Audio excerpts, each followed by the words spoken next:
Selamat datang di channel Zimar Imam. Sembari mendengarkan tinggalkan like dan komentarnya bosku. Jangan lupa pasang headset kalian.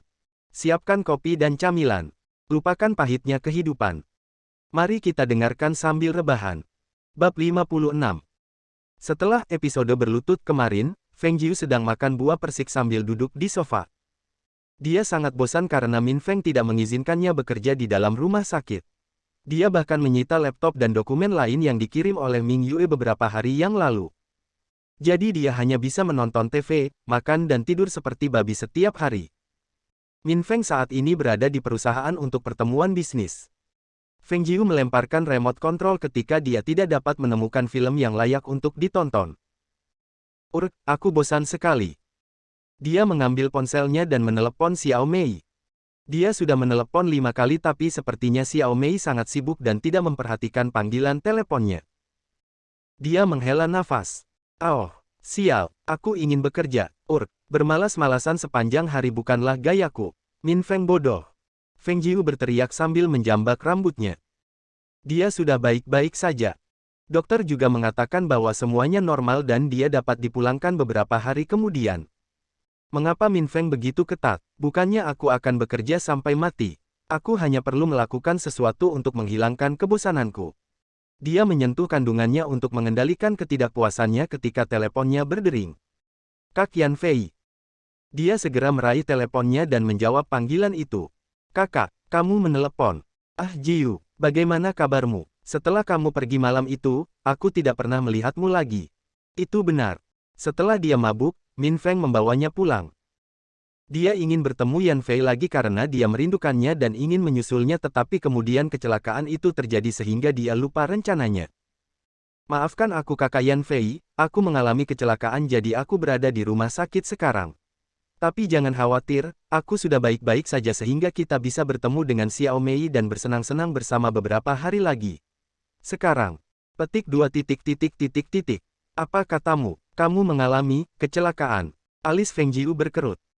Mengapa kakak Yan Fei terdengar sangat marah? Tapi jangan khawatir. Aku baik-baik saja sekarang. Sungguh. Yan Fei terdiam beberapa saat lalu berkata. Di mana kamu sekarang? Aku akan datang dan mengunjungimu. Ah, kamu tidak punya pekerjaan sekarang.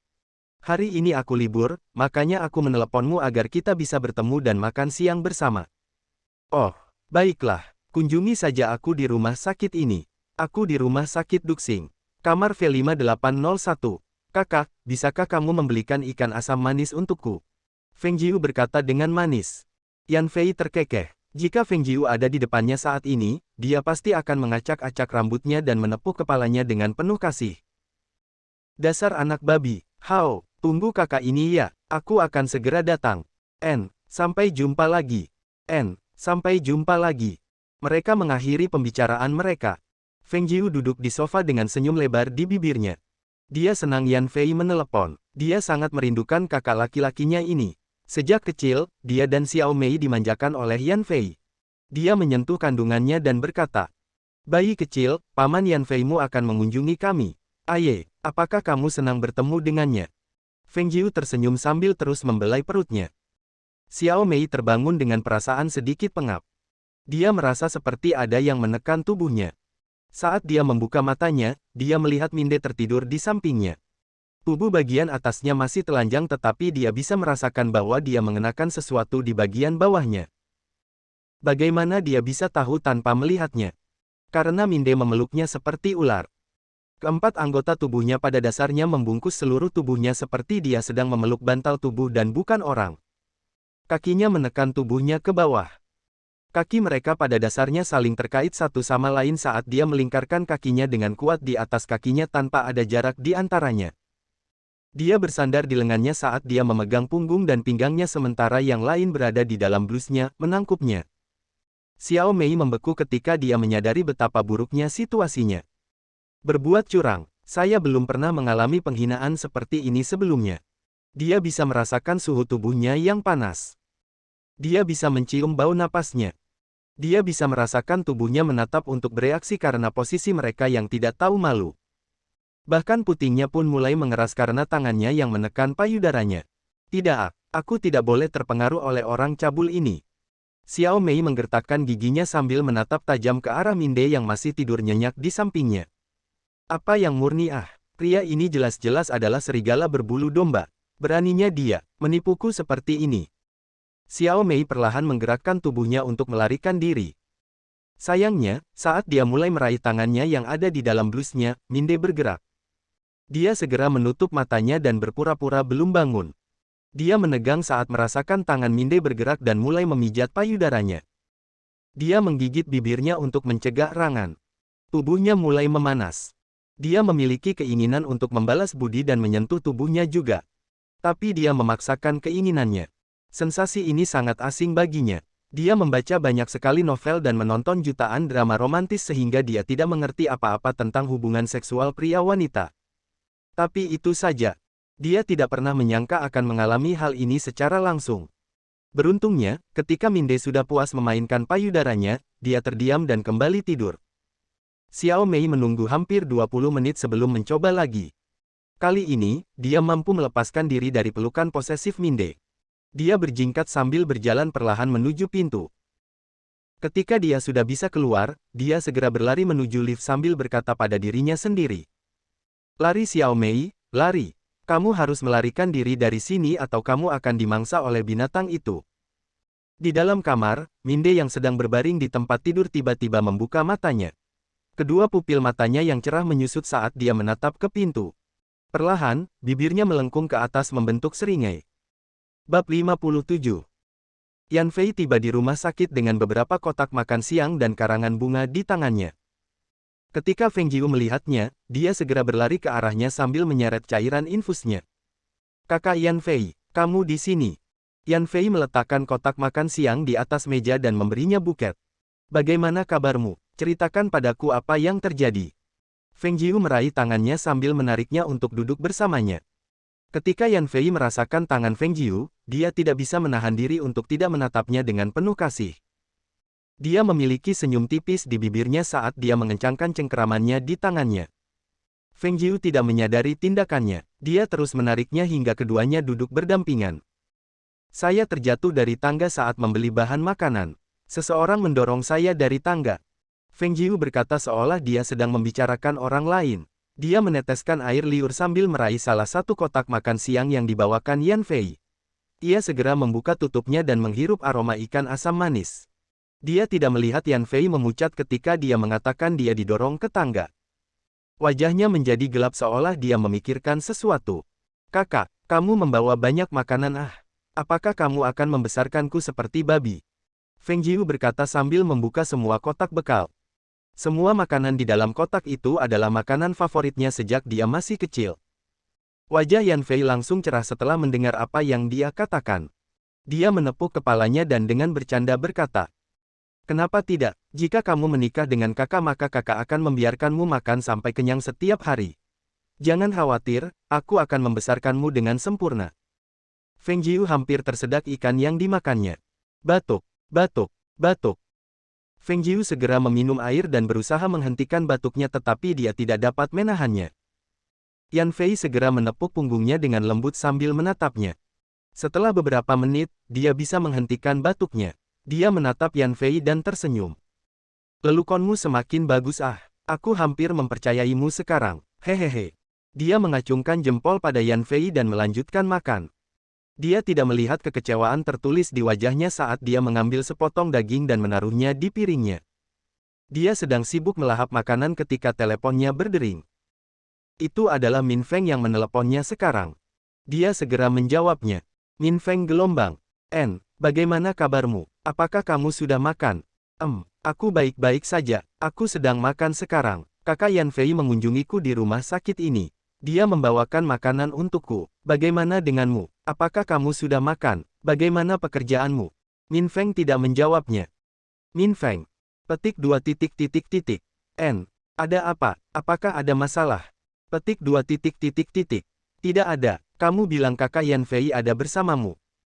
Dia ada di sampingku. Kenapa? Tidak ada. Makanlah makananmu dengan benar, oke. Berperilaku baik dan berhenti mengganggu dokter. Aku tidak. Min Feng terkekeh. Baik, baik. Kamu tidak melakukannya. Lanjutkan makan. Aku akan menutup telepon. Oke, Sampai jumpa gelombang segera kembali. Sampai jumpa. Aku mencintaimu. Aku juga mencintaimu. Feng Jiu kembali makan setelah panggilan berakhir. Dia memperhatikan bahwa Yan Fei tidak makan lagi. Kakak, kenapa kamu belum makan? Apa kamu sudah kenyang? Yan Fei tidak menjawabnya. Dia hanya menatapnya dengan intens. Tiba-tiba, dia membuka mulut dan bertanya padanya. Apakah itu pacarmu? Feng Jiu membeku. Haruskah aku mengangguk atau menggelengkan kepala? Secara teknis, Min Feng bukan pacarku lagi karena dia suamiku. Tapi, haruskah aku memberitahu kakak Yan Fei? Feng Jiu ingin mengatakan bahwa Min Feng sudah menjadi suaminya tetapi dia masih belum membicarakan masalah ini dengan Min Feng.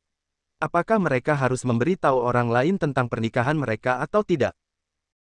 Jadi Feng Jiu hanya bisa menganggukkan kepalanya.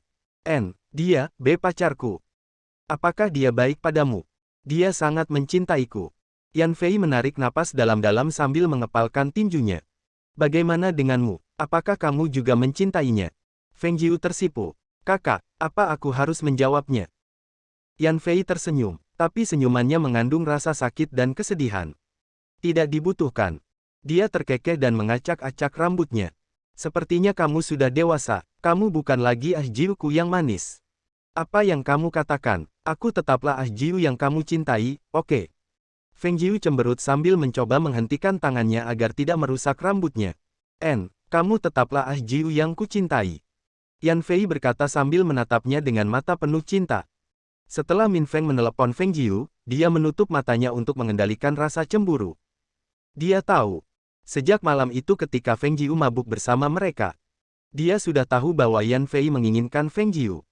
Bahwa dia mencintainya sebagai seorang pria dan bukan sebagai teman. Tapi dia tidak bisa melarang Feng Jiu. Dia tidak bisa melarangnya bertemu dengannya. Dia hanya bisa waspada dan menjaganya 24/7 sehingga Yan Fei tidak bisa memasukkan dirinya ke dalam gambar. Tapi bajingan itu seperti kecoa. Ia tidak akan mati bahkan jika Anda membunuhnya ratusan kali. Min Feng masih mengutuk Yan Fei di dalam hatinya ketika Yan Rong memasuki kantornya. Dia segera pergi ke sampingnya dan menawarinya untuk makan siang bersamanya. Kakak Feng, apakah kamu ingin makan siang bersamaku? Min Feng berdiri dan mundur selangkah ketika dia meraih lengannya seolah dia ingin memeluknya. Mengingat perkataan Feng Jiu saat dia berlutut kemarin, Min Feng menjaga jarak dengan Yan Rong karena takut Feng Jiu akan mengamuk jika dia tahu dia tidak menghindari Yan Rong. Tidak dibutuhkan. Mata Yan Rong menjadi berkabut ketika dia menyadari bahwa dia menghindarinya. Kakak Feng, apa karena kejadian terakhir kali? Aku minta maaf, aku. Tidak perlu, jaga jarak saja, aku benci kalau orang lain menyentuhku. Min Feng segera berjalan menuju pintu dan pergi. Yan Rong terpaku ketika dia melihat Min Feng pergi tanpa melihat ke arahnya. Dia memelototi pintu dan membanting tangannya ke meja kantor. Pelacur, beraninya kamu merayu kakak Feng. Kakak Feng menyukaiku sejak kita masih muda tetapi karena kamu, dia menghindariku sekarang. Yan Rong meraih teleponnya dan memutar nomor. Halo, ini aku. Ada sesuatu yang aku ingin kamu lakukan. Bab 58. Yan Rong meraih teleponnya dan memutar nomor. Halo, ini aku. Ada sesuatu yang aku ingin kamu lakukan. Saya tidak bisa. Kenapa? Apakah kamu mundur? Ingat, bukan hanya aku yang ingin menghancurkan hubungan mereka. Kamu juga mendaftar untuk ini. Aku tahu, tapi mereka sedang mencari pelakunya. Kita tidak boleh memprovokasi mereka untuk saat ini. Lu Min Feng telah mengerahkan orang-orangnya sendiri untuk menyelidiki semuanya. Yan Rong tertawa gila. Oh tolonglah, aku bukan pengecut sepertimu. Ketika Anda membayar seseorang untuk mengirim email ke perempuan jalang itu, Anda sudah memutuskan hubungan apapun dengannya. Apa yang Anda takutkan, kakak Feng? Jika kamu tidak mau membantuku, aku tidak akan memaksamu. Tapi ingat, kalau aku ketahuan, kamu juga ketahuan. Baik, tapi tunggu beberapa hari lagi. Aku harus mempersiapkan semuanya. Jangan meneleponku lagi. Aku akan menghubungimu nanti. Yan Rong mendengus. Sebaiknya kau tidak berubah pikiran. Ingat, kita menghadapi masalah ini bersama-sama. Jika kau takut, aku akan memberitahu Feng Jiu itu tentang pengkhianatanmu. Mari kita lihat apakah kau bisa tinggal di sini di Tiongkok setelah mengkhianatinya. Yan Rong segera memotong pembicaraan mereka ketika dia mendengar suara-suara di luar kantor. Dia menutup matanya untuk menenangkan dirinya. Ketika dia membukanya, wajahnya tidak lagi menunjukkan ekspresi kejam, seolah-olah wanita yang mengucapkan kata-kata jahat itu hanyalah khayalan belaka. Dia tersenyum manis sambil berjalan menuju pintu seolah tidak terjadi apa-apa sebelumnya. Ketika Xiao Mei berhasil kembali ke kamarnya, dia segera menuju kamar kecil dan mandi. Dia ingin menghapus aroma Minde. Hapus sentuhannya. Hapus tandanya. Dia ingin menghapus segalanya. Hapus semua yang terjadi beberapa menit yang lalu. Karena dia takut. Takut dengan apa yang dia rasakan terhadapnya. Dia takut dia akan benar-benar terpengaruh olehnya. Xiao Mei segera mandi sebentar untuk membersihkan semuanya dan menghapus bekas Minde di tubuhnya. Ketika air dingin menyentuh tubuhnya, dia menggigil tetapi api yang berkobar di dalam dirinya tidak padam. Hasrat yang dia rasakan terhadapnya terus meningkat setiap detiknya, membakar tubuhnya luar dan dalam. Saat dia mengingat penampilan telanjangnya. Ketika dia mengingat suhu tubuhnya. Ketika dia ingat sentuhannya di payudaranya. Xiao Mei tidak bisa menahan napasnya. Dia mengatupkan giginya dan menurunkan suhu air. Apakah kamu sudah selesai? Feng Jiu melihat Yan Fei mengakhiri panggilannya. Setelah mereka makan, teleponnya berdering. Dia segera minta diri untuk menjawab panggilan telepon. Siapa itu? Rekan kerjaku. Mereka bilang ada keadaan darurat di rumah sakit. Mereka ingin aku kembali. Feng Jiu tidak menyadari bahwa wajah Yan Fei sedikit pucat. Oh, kalau begitu kamu harus cepat. Ada yang menunggu bantuanmu. Aku minta maaf karena berangkat lebih awal. Feng Jiu tersenyum. Tidak apa-apa, aku senang kamu mengunjungiku di rumah sakit ini. Setelah aku keluar, mari kita bertemu lagi dengan Xiao Mei. Oke, aku akan meneleponmu nanti. Yan Fei memeluk Feng Jiu. Dia terkejut ketika dia merasakan tubuhnya menekan ke arahnya. Yan Fei mempererat pelukannya saat dia berbisik di telinganya. Ah Jiu, maafkan aku. Feng Jiu bingung dengan apa yang dia katakan. Apakah ada yang salah, kakak Yan Fei? Tidak ada, ingat saja, aku peduli padamu, oke. Apapun yang terjadi, aku akan selalu mencintaimu. Yan Fei menyentuh kepalanya. Seperti saudara kandung. Feng Jiu tidak menyadari kesedihan dalam kata-katanya. Aku juga akan mencintaimu selamanya, kakak Yan Fei.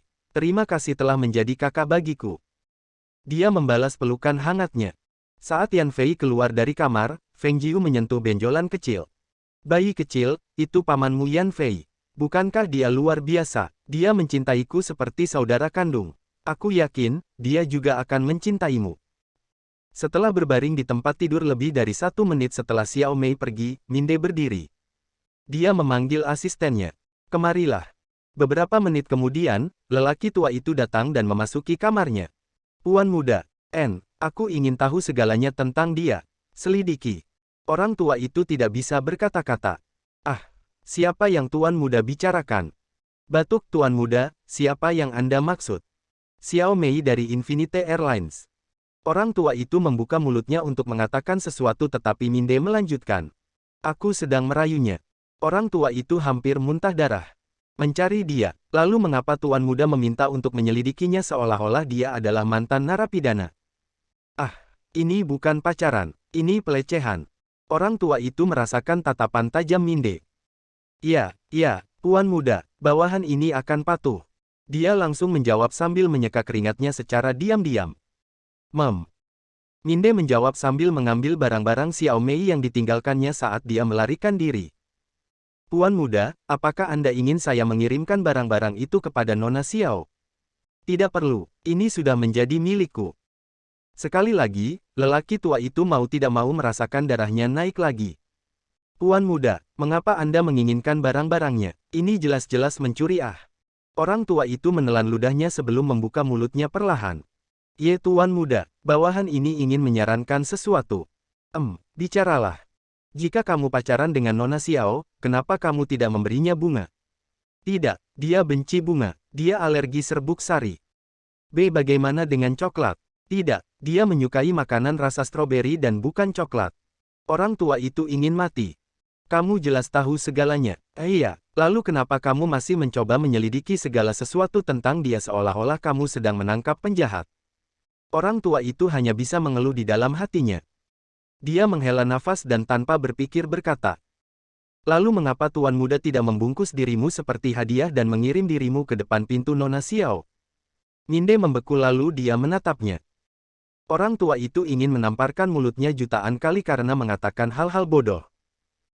Saran yang bagus, beli kotak besar nanti, kata Minde sebelum masuk kamar kecil untuk mandi. Orang tua itu hampir pingsan setelah mendengar tuan mudanya menyetujui saran bodohnya. Aku tidak ingin tinggal di planet ini lagi. Orang tua itu hanya bisa pasrah. Bab 59.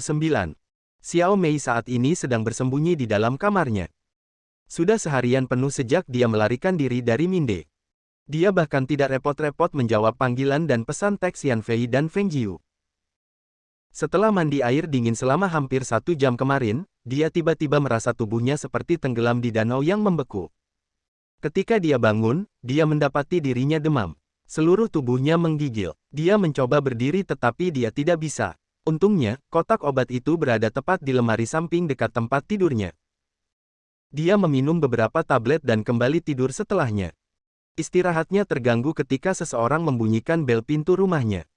Dia ingin mengabaikannya tetapi orang yang menekan tombol itu sangat gigih seolah-olah nyawanya dipertaruhkan. Sudah 10 menit tetapi bel pintu tidak berhenti berdering.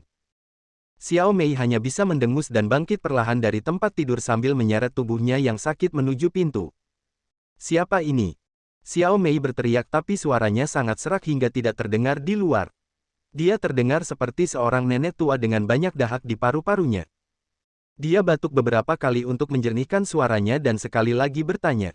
Siapa ini? Kali ini, dia berhasil mengatakannya dengan lebih keras. Bel pintu berhenti berdering. Dia perlahan berjalan menuju pintu sambil menelusuri tangannya di dinding untuk menopang dirinya berjalan. Dia dengan lemah membuka pintu dan menemukan sebuah kotak besar berdiri di depan pintu rumahnya. Ketika Min Feng tiba di kamar rumah sakit Feng Jiu, hal pertama yang dia perhatikan adalah bunga mawar merah yang tersusun rapi di dalam vas bunga. Feng Jiu memperhatikannya dan segera maju menemuinya. Kamu kembali. Dia mencium pipinya dan tersenyum manis. Bagaimana kabarmu hari ini? Min Feng bergumam sambil membenamkan wajahnya di leher Feng Jiu. Dia mengencangkan pelukannya dan mulai menggerakkan tangannya ke sekeliling tubuhnya. Feng Jiu tersentak. Dia bisa merasakan tubuhnya memanas. Min Feng, Feng Jiu tidak bisa menahan diri untuk tidak mengerang ketika Min Feng perlahan mengelus pantatnya. Dia mencium lehernya sebelum melepaskannya. Dia melepaskannya dari pelukannya dan membawanya ke sofa sambil menarik cairan infusnya. Dia memeluknya di pangkuannya dan membelai rambutnya untuk menenangkan dirinya. Dokter sudah mengatakan bahwa dia tidak boleh membuat Feng Jiu lelah dalam 2 bulan sehingga dia hanya bisa mencicipinya sedikit demi sedikit tanpa memakannya sepenuhnya. Dia hanya bisa memaksakan keinginannya dan memendamnya dalam dirinya. Ketika Min Feng membelai rambutnya seolah mengatakan bahwa mereka harus berhenti dan puas berpelukan, Feng Jiu merasa kesal. Karena kehamilannya, dorongan seksualnya meningkat. Dia selalu ingin berhubungan S3 kilodetik dengan Min Feng tetapi Min Feng selalu menolaknya. Jadi dia hanya bisa mengertakkan gigi sambil minum banyak air dingin untuk menurunkan suhu tubuhnya. Tapi dia sudah muak. Dia harus berhubungan S3 kilodetik dengannya sekarang. Sekarang atau tidak pernah. Feng Jiu dengan keras kepala menolak untuk mundur. Dia mulai mencium lehernya sementara tangannya menyentuh dadanya. Feng Jiu, berhenti. Min Feng menelan ludah. Dia ingin menghentikannya karena dia mungkin akan menyakitinya jika dia tidak bisa mengendalikan dirinya lagi. Tapi Feng Jiu tidak mendengarkan. Dia perlahan membuka kancing kemejanya. Ketika dia melihat dada maskulinnya, Feng Jiu mencondongkan tubuh ke depan dan menciumnya sambil menjilati putingnya. Min Feng mengerang. Dia mengatupkan giginya seolah dia sangat kesakitan. Tangannya mencengkeram pinggang Feng Jiu. Feng Jiu, sebaiknya kamu berhenti atau kamu akan berteriak beberapa detik kemudian. Dia berkata dengan berbahaya sambil mencoba mengendalikan dirinya agar tidak menjadi gila. Yang ada di pikirannya saat ini hanyalah mendorong Feng Jiu ke sofa dan mengubur dirinya sepenuhnya di dalam dirinya.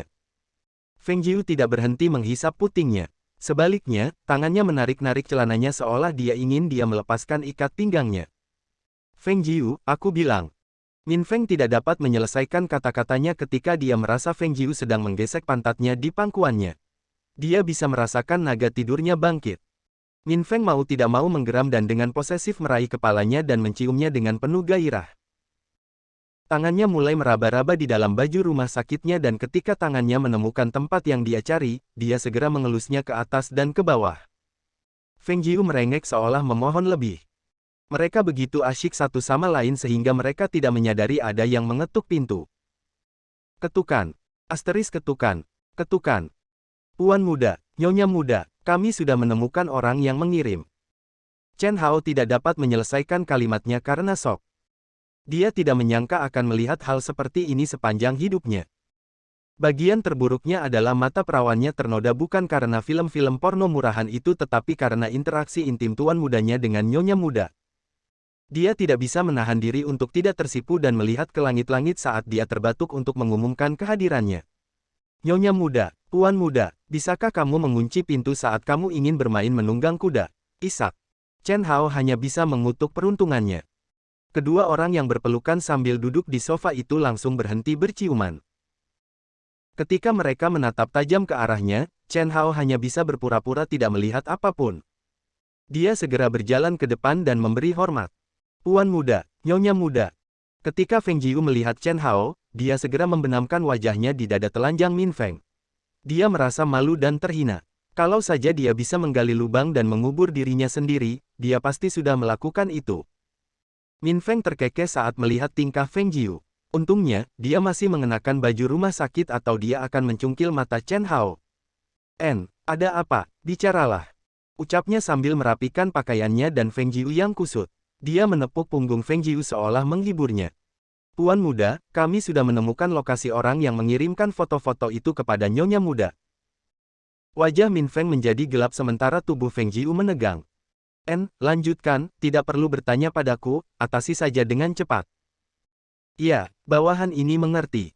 Chen Hao segera meninggalkan ruangan. Mata Min Feng menyipit. Siapa yang membayar untuk memfitnahku di depanmu? Siapapun itu harus membayar mahal. Dia berbisik tapi Feng Jiu mendengar setiap kata-katanya. Dia menenangkan dirinya dan melihat ke atas. Dia menatap Min Feng dengan penuh kasih sambil memegang tangannya. Aku percaya padamu. Kami pasti akan menemukan pelakunya. Min Feng tersenyum. Dia tidak membutuhkan apapun. Cinta dan kepercayaan Feng Jiu sudah cukup baginya. Bab 60. Ketika Yan Fei meninggalkan rumah sakit setelah mengunjungi Feng Jiu, dia tidak segera kembali ke rumah sakit tempat dia bekerja. Dia mengemudikan mobilnya menuju gang kecil dan memarkirnya secara tidak mencolok di sudut sempit. Dia keluar dan menunggu beberapa menit sebelum seseorang muncul di sampingnya. Masalah yang aku bicarakan, apakah kamu sudah melakukannya? Wajah Yan Fei yang penuh kehangatan dan keramahan beberapa menit yang lalu berubah menjadi dingin dan marah. Beri aku sedikit waktu, dia sangat licik. Satu kesalahan saja dan dia akan tahu bahwa kamu membuntuti setiap gerakannya. Wajah Yan Fei menjadi gelap. Saya tidak punya waktu. Jika saya tidak bergerak sekarang, semuanya akan sia-sia. Saya tidak akan mengulangi kesalahan yang sama lagi. Kali ini, pastikan untuk mengumpulkan setiap detail kecil. Apa yang dia lakukan, orang-orang yang dia temui, tempat-tempat yang selalu dia kunjungi, rekening banknya dan setiap transaksi yang dia lakukan. Anda harus mengumpulkan semuanya secara detail. Beri aku waktu 2 hari saja. Aku akan memberimu hasilnya. Aku hanya penasaran, kenapa kamu menyelidikinya? Bukankah dia milikmu? Cukup, aku membayarmu untuk tidak bertanya tetapi untuk mengikuti dan mengamatinya. Pria itu terdiam dan mengangguk. Oke, kalau begitu aku pergi sekarang. Aku akan kembali ke sini 2 hari dari sekarang. Kamu harus mempersiapkan pembayaranmu. Yan Fei tidak menjawab. Dia baru saja membuka pintu dan masuk ke dalam mobil. Ia segera mempercepat kecepatannya setelah kembali ke jalan raya. Ketika Xiao melihat sebuah kotak besar berdiri di depan pintu rumahnya, alisnya berkerut. Dia perlahan berjalan ke arahnya dengan gelisah. Siapa yang meninggalkannya di sini? Xiao Mei melihat ke kiri dan ke kanan untuk melihat apakah orang yang menekan bel pintunya masih berada di area ini. Tapi dia tidak melihat siapapun. Matanya beralih ke kerutan dan pita di kotak. Dia bisa melihat pola stroberi di seluruh permukaannya. Ketika dia berlari ke depan, pandangannya menjadi kabur tetapi dia memaksa dirinya untuk bergerak menuju kotak dan meraihnya. Dia menarik pita untuk membukanya tetapi tiba-tiba dia merasa kehilangan kekuatannya. Dia bergoyang maju mundur. Kesadarannya mulai memudar dan dia bisa merasakan tubuhnya terbakar. Namun sebelum dia terjatuh ke lantai, 2 lengan kokoh menangkap tubuhnya. Aroma familiar menyerang lubang hidungnya. Minde.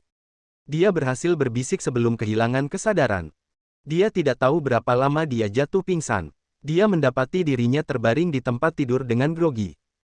Xiao Mei merasa seperti berada dalam mimpi tanpa akhir. Dia merasakan sesuatu yang dingin di kepalanya. Dia menggigil saat kain dingin menyentuh kulitnya. Dia merasa seperti seseorang sedang menyekat tubuhnya dari ujung kepala sampai ujung kaki. Orang itu perlahan menanggalkan pakaiannya. Melepaskan kaitan branya. Menarik celana dalamnya. Dia tidak bisa menahan diri untuk tidak mengerang ketika kain dingin itu mengarah ke segitiga terbalik miliknya. Dia merasakan seseorang mengangkat kakinya dan menyekanya secara menyeluruh. Xiao Mei bisa merasakan suhu tubuhnya menurun drastis. Dia menghela nafas dengan nyaman dan tertidur.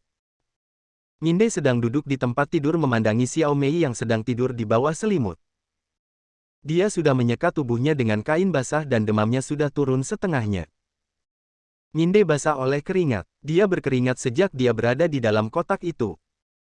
Dia secara internal mengutuk asistennya karena menyarankan agar dia membungkus dan mengantarkan dirinya ke pintu Xiao Mei. Dia bahkan tidak bisa keluar kecuali seseorang melepaskan ikatan pitanya. Untungnya, Xiao Mei bisa melepaskan ikatan pita itu sebelum dia pingsan. Ketika Xiao Mei kehilangan kesadaran, dia segera meraihnya untuk mencegahnya terjatuh. Minde menanggalkan pakaiannya sendiri karena bajunya sudah basah karena keringatnya. Dia melipat bajunya dengan rapi bersama dengan baju Xiao Mei. Dia hanya mengenakan celana boxer ketika dia melihat Xiao Mei menggigil kedinginan. Dia segera membungkusnya dengan selimut lain.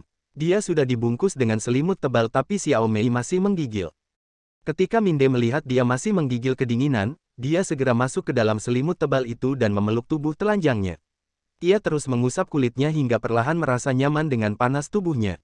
Minde mau tidak mau bereaksi ketika dia menggosok tubuh Xiao Mei dengan tangan kosong. Dia menggeram saat pupil matanya menyempit. Kilatan ganas terlihat di matanya. Dia menghirup aromanya dan menggigit lehernya seolah ingin menandai miliknya. Ketika dia mendengar rengekan Xiao Mei karena kesakitan, dia terdiam dan melepaskannya. Minde memaksakan keinginannya untuk memonopoli Xiao Mei. Dia membelai rambutnya sambil terus menatap kecantikan tidur di sampingnya. Yanrong saat ini mengawasi pembangunan setiap proyek mengenai desain arsitektur dan bangunan. Sebagai kepala departemen tersebut, Min Feng memberinya wewenang untuk memimpin pembuatan proyek terbaru perusahaan. Dan itulah rumah yang ingin dibangun Min Feng untuk Feng Jiu. Tapi Yanrong tidak tahu tentang hal itu. Dia mengira Min Feng menginginkan tempat tinggal baru. Tempat tinggal baru bagi mereka ketika mereka menikah. Yanrong merasa seperti melayang di udara ketika Min Feng memberinya wewenang untuk mendikte segalanya. Dia tahu, Min Feng mencintainya jadi dia ingin dia mempersiapkan segalanya secara pribadi. Tapi ketika dia mengetahui keberadaan Feng Bich itu, dia merasa hatinya seperti ditusuk jutaan kali. Kakak Feng, kenapa? Kenapa perempuan jalang itu? Akulah orang yang kamu cintai sejak kita masih muda. Ini aku satu-satunya untukmu. Akulah yang paling mencintaimu. Wanita jalang itu tidak pantas mendapatkan cintamu. Yanrong menggertakkan giginya saat dia duduk di tempat tidur sambil minum anggur. Aku tidak sabar menunggu bajingan itu bergerak. Dia mungkin mundur dari kesepakatan kita. Saya pribadi harus membunuh perempuan jalang itu. Jika dia meninggal, kakak Feng akan membalas cintaku. Hanya saya. Yanrong tertawa dan menatap ke jendela. Feng Jiu, jangan bermimpi menjadi nyonya muda tertua di masa depan. Akulah yang akan dinikahinya. Kakak Feng adalah milikku. Tidak ada orang lain yang bisa mengambilnya dariku. Aku harus menghapusmu dari gambar sehingga kakak Feng hanya akan melihatku. Tidak ada orang lain selain aku. Yanrong meminum semua anggur di dalam gelasnya sekaligus. Dia tersenyum jahat sambil memikirkan langkah selanjutnya. Saya harus merencanakan segalanya dengan matang untuk menghindari kecelakaan. Bersambung. Nantikan bab selanjutnya bosku.